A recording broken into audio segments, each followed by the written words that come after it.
Okay, hello and welcome everyone. In this video, I'm going to talk a little bit about Medicaid, which is Medicare for the poor. This is an open-ended, means-tested program administered by the states, but financed with both state and federal funds.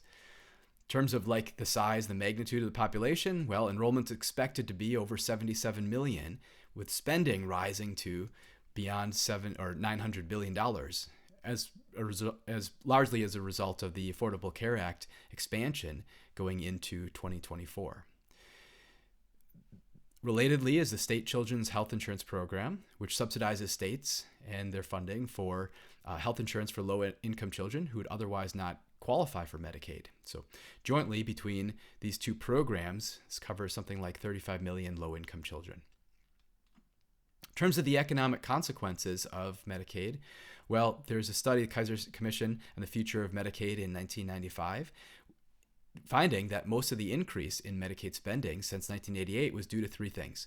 The program expansion mandated by the federal government that led to big increases in the enrollment, so greater uptake.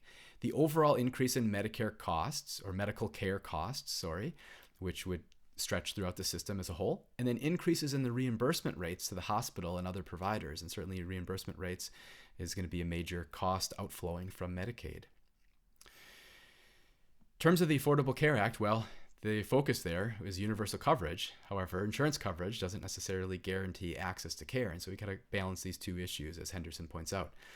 So Medicaid payment rates end up being significantly below those paid by private insurers, and there's results that we might expect. And so first off, there's like a price discrimination story, but there's also like a story in terms of how the medical system responds to that incentive. Ends up being the case, upon empirical reflection from Finkelstein, Hendren, and Lutmer, that the new Medicaid spending is providing relatively low value to the recipients.